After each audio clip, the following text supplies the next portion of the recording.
Hey, what's up, Crypto Universe? You're watching Rock the Block Live, daily news with me, Eugene Tay. This episode was brought to you by our partners over at Wanchain, the world's first cross-blockchain platform solutions. Today's top news, before we get into the headlines, I want to update our vested token unlock chart. Take a look at this slide. You'll notice that two new coins made our list, Wanchain and Fusion. Why not? Wanchain is our partners after all, and we do want to support them. Also made some clarifications and updated some information on Icon, ICX for you guys.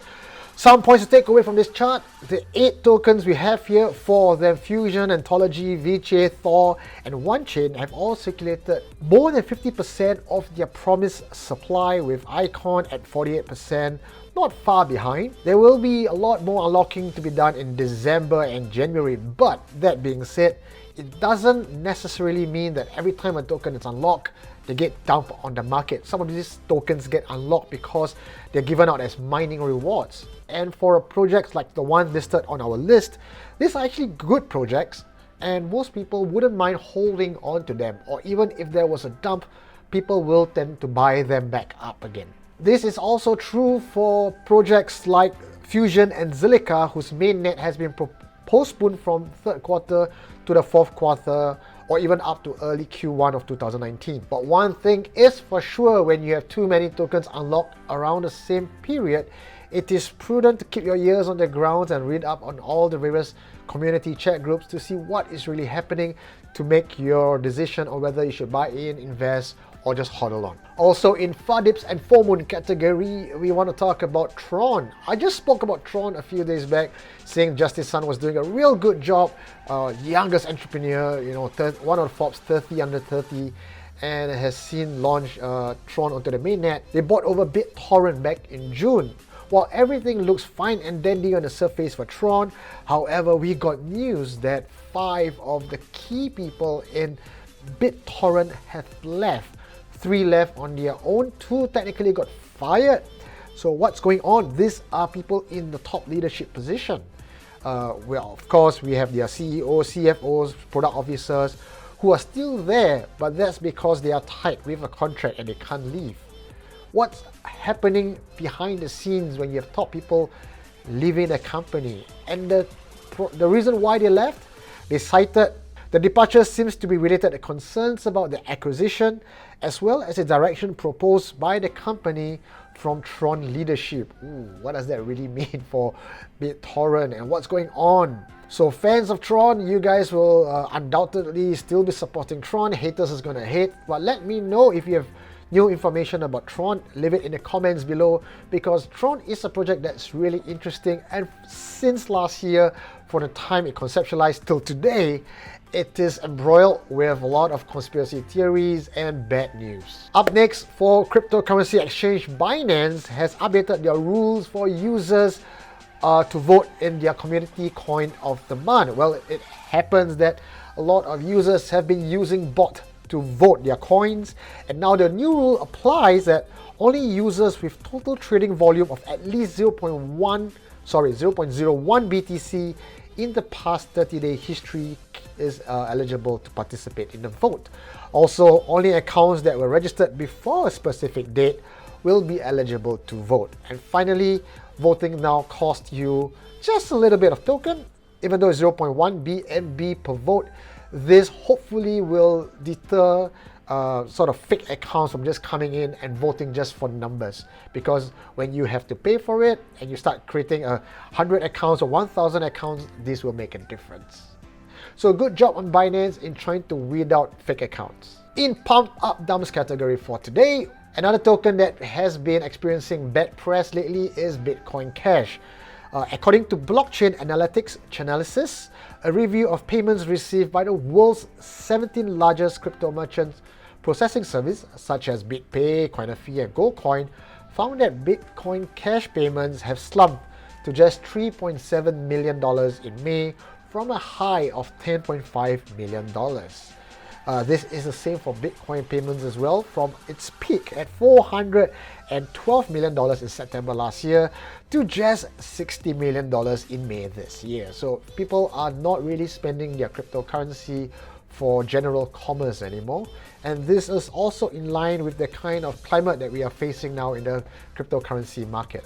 In founders and use case category, remember we spoke about this project called FOMO3D and how I commented that this looks like a hell of a Ponzi scheme, and while I think it is a brilliant project in the way that it is designed to cause FOMO in the community to want to invest in them, I personally did not put my money in, and I also stated that I really doubt that there will be a winner.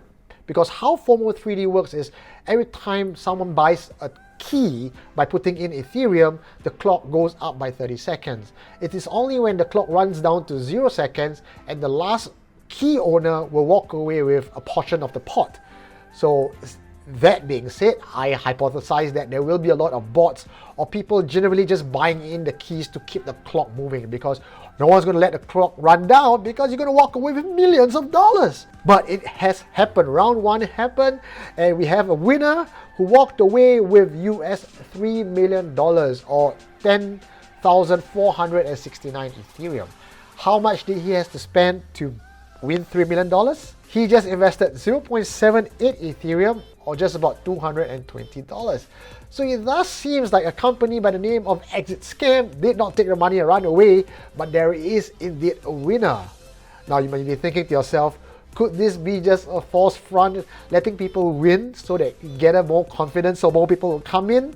Well, as I'm still remain to be a skeptic of this FOMO3D project, and I do think that one day when the pot gets too high, they will run away. But until then, well, it seems that there is a chance for people to actually win some money out of it. Well, round two is happening right now, and let's see how this plays out. And perhaps you guys could be a winner. I'm not saying to invest because I personally am not, but I know a lot of my friends are jumping to this because it sounds like gambling. And in Asia, gambling is the #1 hobby, and I won't be surprised to see the next round two will be a lot harder to win this time. Hong Kong listed company, chaired by Chinese billionaire Chen Ping, has decided to rebrand themselves as a blockchain company.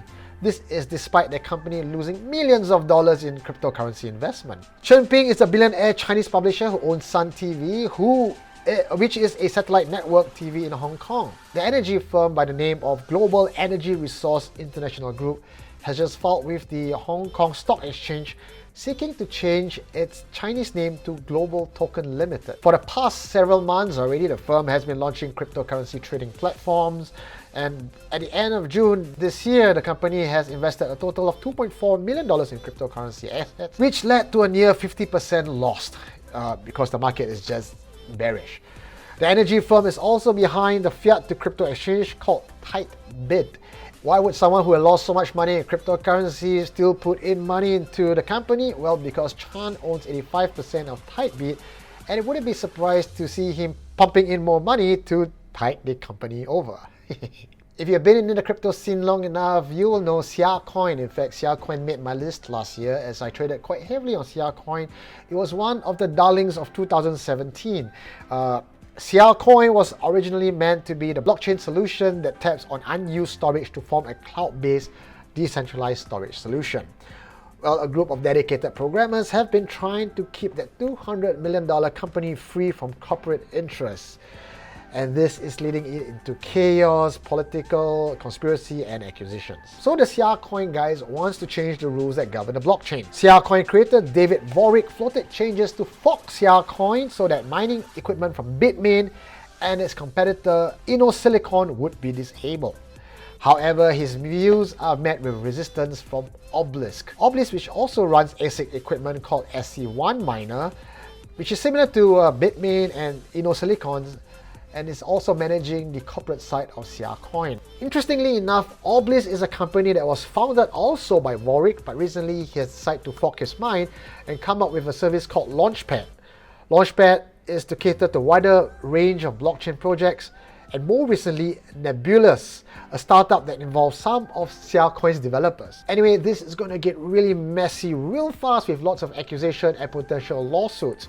Siacoin is now trading on major exchanges at USD 0.0005 cents, but with this lawsuit going on and Siacoin being in chaos, this might bring down the value of Sia coin even more.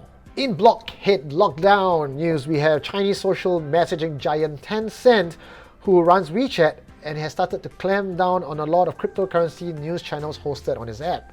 Some of these channels affected are really big names like Huapi News, Coin Daily, Lanchina, Jins and Deep Chain, among others. The reason for the ban remains unclear, but it has to do with the Chinese rules set out by China's Cyberspace Administration called Temporary Regulations on the Development and Management of Public Information Service for Instant Messaging Tool. It's a mouthful, guys. It's a mouthful. But it seems that China's ban is affecting more progress and it's kind of flopping with their allowing and not allowing of things.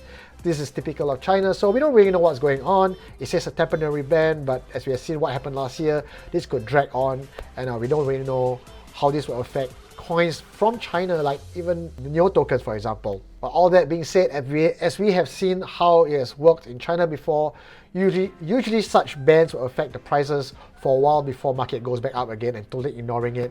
People will tend to find a way around such bans because when it comes to money and cryptocurrency, greed overrides regulations. Well, that's all the news I have for you for the 22nd of August. Well, I'll see you guys tomorrow for more Rock the Block Daily News. Well, my name is Eugene Tay signing out. This episode was brought to you by Wanchain.